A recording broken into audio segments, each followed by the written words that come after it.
Do the rich people cringe and say, don't tell them that, Robert? Yes. Don't tell people what you know. Right. Keep them poor. So my father was the head of education, PhD, all that stuff. I go home and ask him, said, why don't we learn about money in school?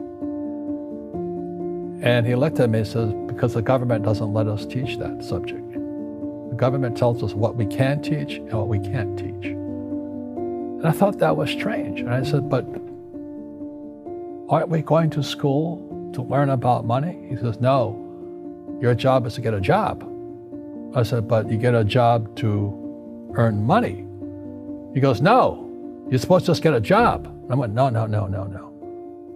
Isn't the purpose of a job to earn money? He goes, you're correct. I said, so why don't I just learn about money? I can skip the job part, you know? And he got flustered and he said, if you want to learn about money, why don't you ask your best friend's father about money? And I said, why? That's Mike. So I asked him. He says, because Mike's father is an entrepreneur. And I said, what are you? He says, I'm an employee. I'm a government employee. I went, oh, what's the difference? He says, the difference is an entrepreneur must know about money, or they're no longer entrepreneurs. And he says an employee doesn't have to know anything about money, because the government will take care of them, the company will take care of them. So I'm all confused. But I took my dad's advice and I trundled over to Mike's father's office and knocked on his door and I said, hey, I'm here, 9 years old. Teach me about money. He says, beat it, kid, you know. But that's where the story of Rich Dad, Poor Dad started. And finally, through persistence, my rich dad started teaching me about money on one condition. And that condition was he would never pay me.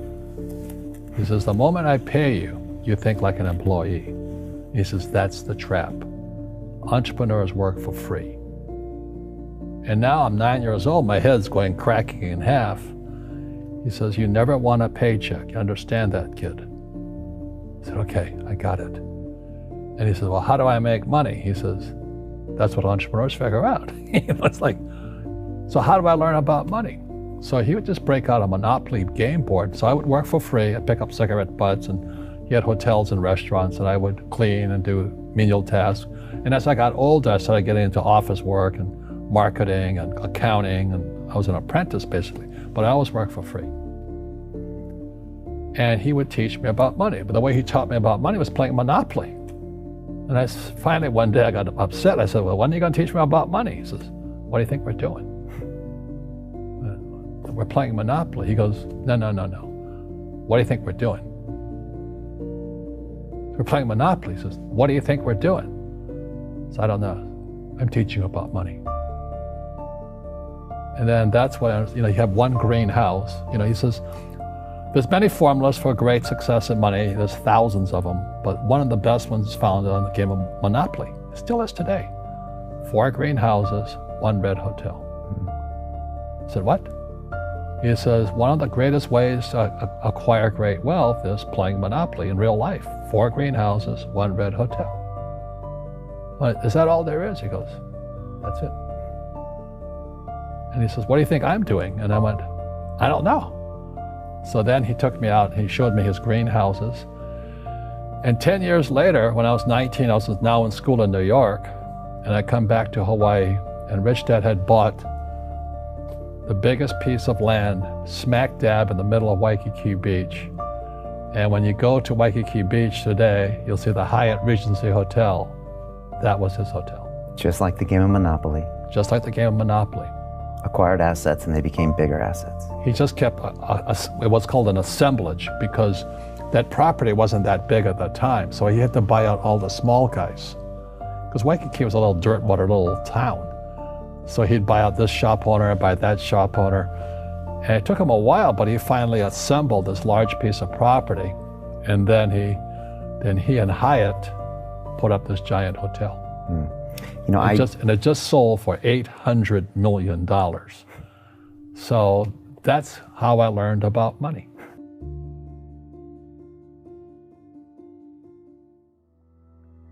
I've had financial crashes. I've had people stab me in the back, but they're all good because I grow from it. That's spirituality. Right. You know, people who are afraid of making mistakes, like they teach in school, they don't ever grow. Because spirituality is there's good and there's bad, there's right and there's wrong, there's up and there's down. Most people only want to be right, they only want to be positive. Well, you can't have that. That's not reality. Well, I wasn't poor by most people's standards, but I came from a family with a poor attitude, if you know what I mean. Because rich, poor, middle class, poverty starts with a fundamental attitude.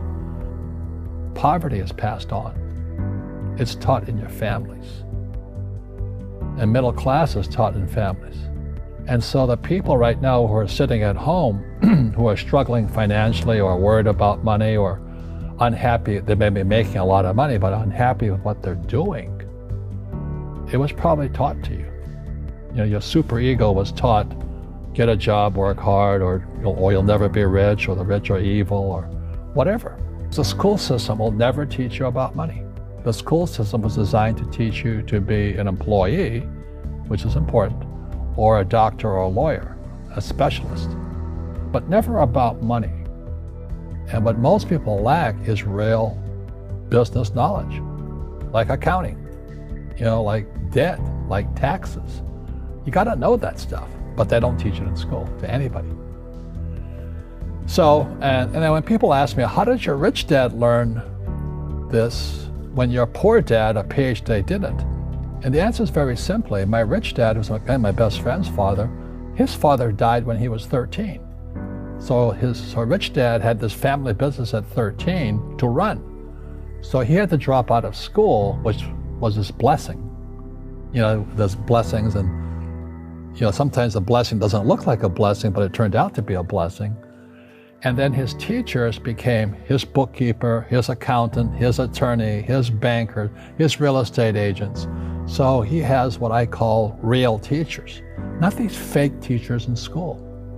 You see, most teachers in school, they're out of ethics. They teach subjects they themselves don't practice. I asked the teacher, I said, you know, I'm in my third year of calculus now. It was called strength of materials. I said, am I ever going to use this stuff? He goes, no. You know, I said, why do you teach it? He says, because I get paid. I said, do you ever use it? He goes, no. And that's why, you know, you have to, in life, one of the things I suggest to people, you got to find a real teacher versus a fake teacher. And a fake teacher is somebody who doesn't do what they teach. And a real teacher is doing what they teach every day. So my accountants, my attorneys, they're in it every single day. That's how I learn, because every day I'm solving problems in my business.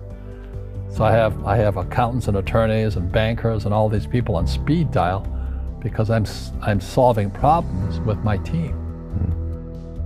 I see you giving this knowledge out, and yeah. Do the rich people cringe and say, don't tell them that, Rob? Yes. Don't tell people what you know. Right. Keep them poor. But, you know, unfortunately, the poor, as was in the Bible, I'm not real religious, the poor will always be amongst us because it starts up here. Right, it's that fear mentality. It's in their words, you know, and the words become flesh. Again, I'm not really religious. I flunked out of Sunday school also. But when they say I can't afford it or I can't do that, they go down. They become what they say. My PhD daddy says, what do you think I am, made of money? I can't afford that. And my rich dad would say, that's why he's poor. Poor people say, I can't afford it, I can't do that, I don't have time. Because it's an escape. It's an escape, you know what I mean? It's easy to say, I can't afford it. And your rich dad used to say what instead of, I can't afford it? How can I afford it? How can I do that? You know, what would it take, or why should I do that? He says that a question opens the mind, a statement closes the mind. See, when you say, I can't afford it, your mind shuts down, and you become what you say. Rugby is a team sport, but so is soccer. The rules are different. And other people are golfers. They play by themselves. And so everybody's different. So my game financially is business, number one. Second is real estate. So what I say to young people is, you find your game.